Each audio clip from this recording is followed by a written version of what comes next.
This video is brought to you by Squarespace. Whether you need a domain, website, or online store, make it with Squarespace. Ooh, I love the profile of it. It's so nice. Alright, so this is a little 10 by 14 prefab shed that I am turning into a hand tool workshop.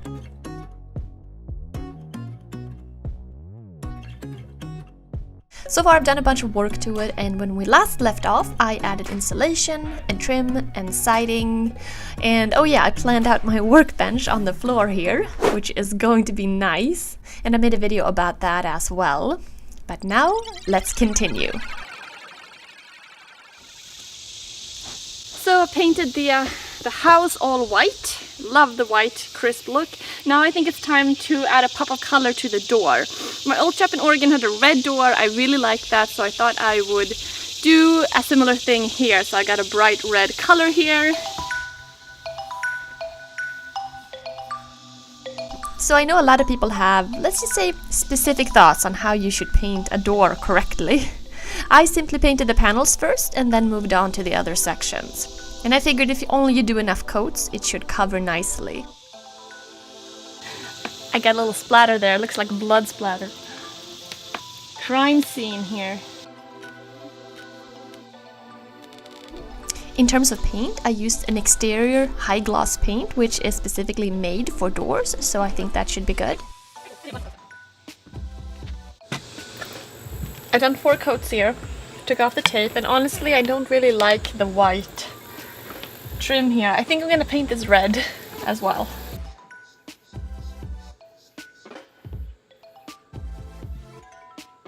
I must say, once I painted the window trim here red, I thought it just looked so much better than it being white. A lot less cottagey, a little bit more modern, if you know what I mean. So I was happy with that decision. Okay, finished the last insulation up there and on the other side. Cleaned up in here, so now I'm ready to go to the store and pick up some drywall. So for the next job, I cleaned the shed out and removed everything inside. And I needed the floors to be really spotless. Okay, so when putting down the flooring in the big shop, we use this Bostik Green Force glue, which creates a moisture barrier and act as a glue for the wood to be glued down onto the concrete.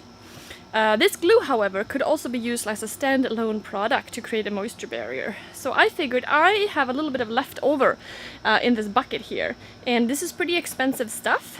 So instead of just getting rid of it, I figured I'm gonna put down a coat, pretty thin coat, inside this little shop before I put down the floor here.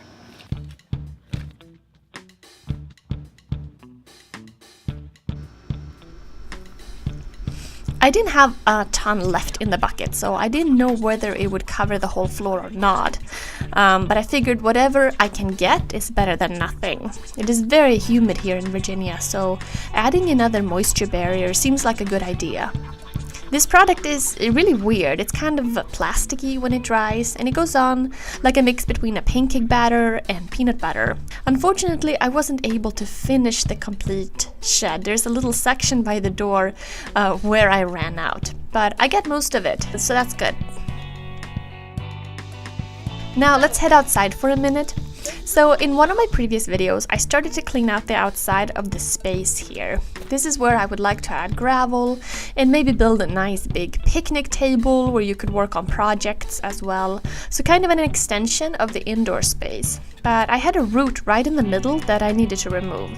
So I began digging out the area, which was pretty slow going. Now the game changer here was using the reciprocating saw and cutting off all the visible roots. Somehow, I expected the roots to go further down than they did. I guess it's just the way trees are. Pretty shallow roots, really. So at this point, it was pretty easy to get the whole stump out. I accidentally had the sound off on my camera here, but there was a very satisfying cracking sound here. Now, I'm just thinking about what to do with this stump here. It does still have a glass bottle stuck in there and a rock, and I'll need to remove those and clean this up better. But it's pretty neat, don't you think? Perhaps a turning project? I don't know, I'd like to do something. But at least I have a clean area now to work with outside the shop. So yeah, I think I need to go and get some gravel. Okay, but now let's go back inside, because next up we have drywall. And why drywall? Well, it's cheap mainly. I used a 1/2-inch drywall and I started out getting 6 sheets. I figured I'll get more once those are up. Obviously, I'm no drywalling expert, but that's kind of the point with this whole shed project. I want to share that you don't have to be an expert at these various tasks to do something like this. I'm just sharing the process that I'm going through in order to transform the shed into something, I don't know, much more practical. And to be honest, a shed like this I think is the perfect opportunity to actually do these different jobs. You know, installing windows and doing framing and then doing drywalling. Because if it's not absolutely perfect, you're really the only one who will know anyway.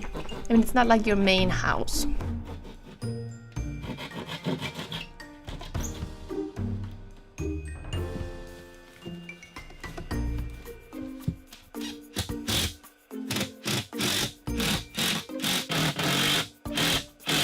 So I get started on the drywall yesterday, and my plan is to first put up the 6 sheets which I picked up. And then get some of the white oak flooring out of the big shop, because I need to make some more room in there. Put the flooring down here, then go and get more sheetrock or more drywall and put it up to finish it up. Figured I would get an early start today.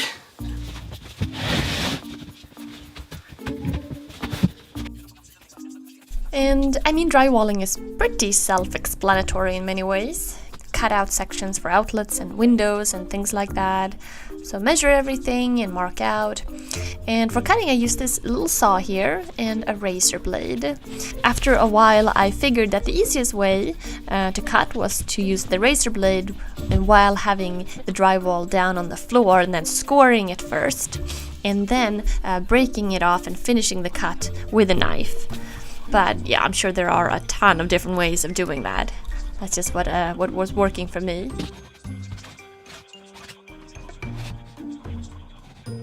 Getting to the drywalling stage is really nice because it feels like I'm finally doing more finished work. You know, after all this framing and insulation and all of that stuff. Just seeing the white clean sheets makes the whole room feel so, I don't know, crisp. And before I was thinking that maybe I would paint one of the walls where I'm going to have a desk, a darker gray color. But as soon as I got to see the white here, I really just want the whole room white. With a lot of wood, of course. A wooden floor, wooden trim, a wooden loft, wooden bench. And I don't even care about using different kinds of woods. I mean, when I was a kid, whenever I thought of a space, I really disliked the idea of different shades of wood mingling with each other visually. But over the years, I've really come to appreciate when you have a blank canvas, like the shop, and then using it to really highlight the beauty of different woods. I think that creates a very warm and relaxed feeling. So that's what I'll be going for here. And again, just scoring with a razor blade. And then it snaps really easily. And of course you get this fine white powder everywhere and you won't even notice your butt's all white. But drywall is really just held together with a paper backing. So it's more about cutting that than anything else. And then of course securing with a bunch of screws into the studs.